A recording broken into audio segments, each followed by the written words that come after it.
السلام عليكم ورحمة الله وبركاته. أهلا بكم في فيديو جديد. النهاردة هنتكلم عن موضوع مهم جدا، وهو إيه أفضل مدينة ممكن تعيش فيها. السؤال ده سألني كتير من طلبة جايين يدرسوا هنا. نعيش فين؟ يعني نعيش في أنهي مدينة؟ أنهي جامعة أحسن؟ أنهي جامعة ندرس فيها؟ يعني إيه أفضل مدينة نعيش فيها؟ السكن يكون رخيص، أو مثلا الإيجار نلاقيه أو كده. فالنقط دي كلها هكلمكم فيها النهاردة بشكل يعني موضح جدا. هل أعيش في مدينة مثلا صغيرة الإيجار فيها إلى حد ما كويس بس مفيش فيها شغل، ولا أعيش في مدينة كبيرة مثلا صعب ألاقي فيها سكن والسكن غالي بس فيها شغل، أو مثلا أعيش في مدينة الجامعة بتاعتها كويسة بس برضو مفيش سكن للطلبة. فالحاجات دي كلها بتبقى يعني شغلة بال الواحد وهو جاي هنا أول ما يجي على ألمانيا أو قبل ما يجي على ألمانيا. فالنهارده هقول لك انت ازاي تقدر يعني توافق من ده كله، اللي هو تعيش في مدينة حلوة وتوفر فيها سكن ولحد ما وجامعتها كويسة والكلام ده كله. فيلا بينا، تابعونا لآخر الفيديو.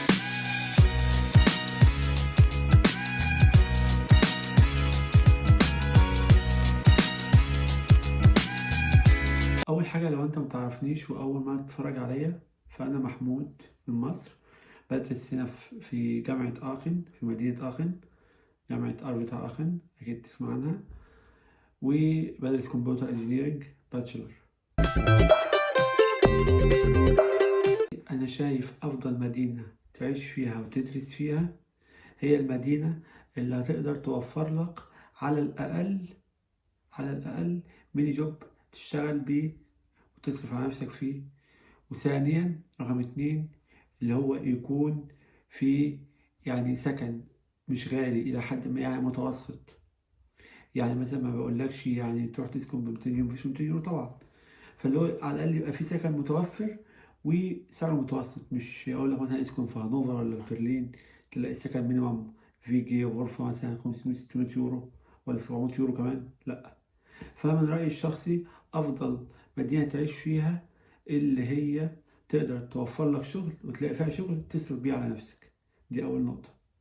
تاني نقطة، اللي يكون فيها السكن متوفر وما يكونش غالي اللي هو اوفر، زي مدن كبيره جدا، زي مدن كتيره جدا كبيره زي برلين هانوفر هامبورغ والكلام من ده.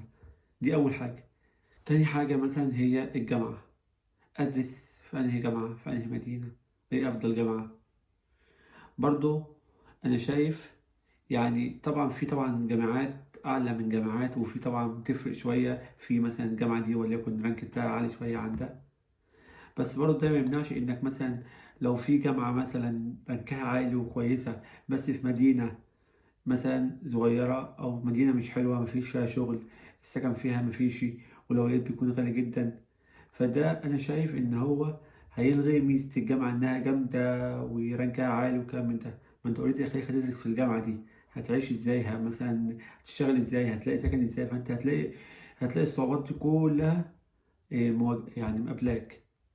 فانا شايف مثلا لو الجامعه مثلا الرانك بتاعها كويس، مش اللي هو مش الواو او مش العالي جدا او متوسط او فوق متوسط بشويه، فده تمام جدا. وفي مدينه الى حد ما كويسه اللي هو تقدر تشتغل فيها، سكن فيها كويس وكده. فانا شايف ده انسب مثال.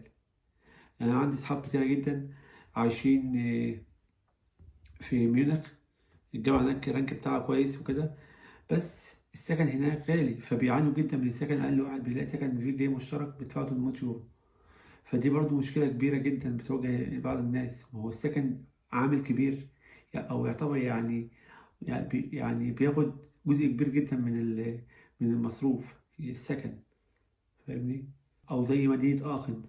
مدينة آخن برضو الجامعة فيها رانك بتاعها عالي كويس، بس برضو صعب جدا تلاقي فيها شغل. نادر جدا لما تلاقي فيها شغل. برضو صحاب كتيرة جدا مش شغالين، فلازم تسافر لمدينة تانية عشان تشتغل فيها. فده هياخد وقت ومجهود وتعب، فده برضو في نفس الوقت هيرجع برضو يأثر على الدراسة.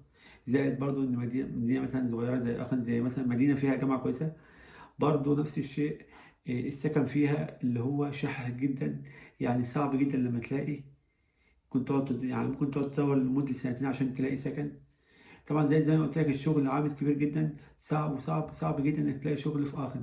فبالتالي بنضطر نسافر لمدن تانية جنبها أقل حاجة ساعة إلا ربع، كولن أو ديسلدورف أو بون أو بوخم أو كده أو دورتموند عشان تشتغل. فبالتالي أنت هتضيع وقت كبير جدا في السفر ومجهود طبعا كبير جدا. طب إيه الحل؟ يعني إيه الحل، لو إيه الحل الأمثل اللي الواحد يعمله مثلا؟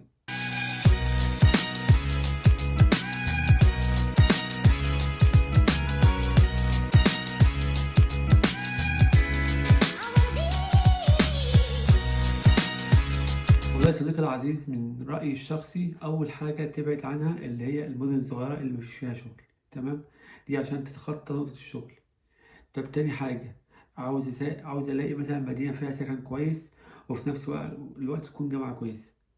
دي أقول لك إيه في النقطة دي؟ أقول لك حاول تروح مدينة تمام مش كبيرة أوي ويكون فيها الجامعة كويسة. تمام؟ يعني يكون فيها جامعة كويسة، مش الرانك بتاعها كويس، مش اللي هو الواو، يبقى كويس النص أو فوق النص بشوية. وفي نفس الوقت حاول تسكن يعني في أرياف المدينة، وليكن ربع ساعة بالعجلة. يكون معاك عجلة ومثلا تبقى قاعد في مكان يبعد عن المدينة مثلا ربع ساعة أو 20 دقيقة بالعجلة. هتلاقي طبعا الإيجار يعني قل كتير جدا، وفي نفس الوقت هي مدينة كبيرة فبالتالي هتلاقي فيها شغل بسهولة. أنت فاهم الفكرة؟ فده اللي شايفه الحل المناسب لأي حد مثلا جاي جديد هنا على ألمانيا. مش لازم أروح أقعد في السنتر بتاع المدينة اللي عاوز أسكن فيها، مش لازم كده. لأ، الحل إنك تحاول تلاقي سكن مثلا في ضواحي المدينة، ربع ساعة 20 دقيقة بالعجلة أو بالباص أو كده. هتلاقي الإيجار يعني فرق معاك جدا. يعني أنا فاكر أول ما جيت هنا، أول سكن قعدت فيه كان تقريبا ربع ساعة أو 20 دقيقة من جنب المدينة، يعني المدينة اللي قاعد فيها ليا آخر. كنت بدفع إيجار يعني أقل من 3/4 أو قريب من النص من اللي أنا بدفعه دلوقتي. فده كانت حاجة حلوة جدا، يعني فرق معايا كتير. يعني أي نعم كنت عشان أوصل للمدينة أو لوسط البلد أو للسنتر أو كده أو للجامعة كان بياخد وقت بس مش كتير، بس فرق فعلا في الإيجار، فرق كبير جدا من الإيجار.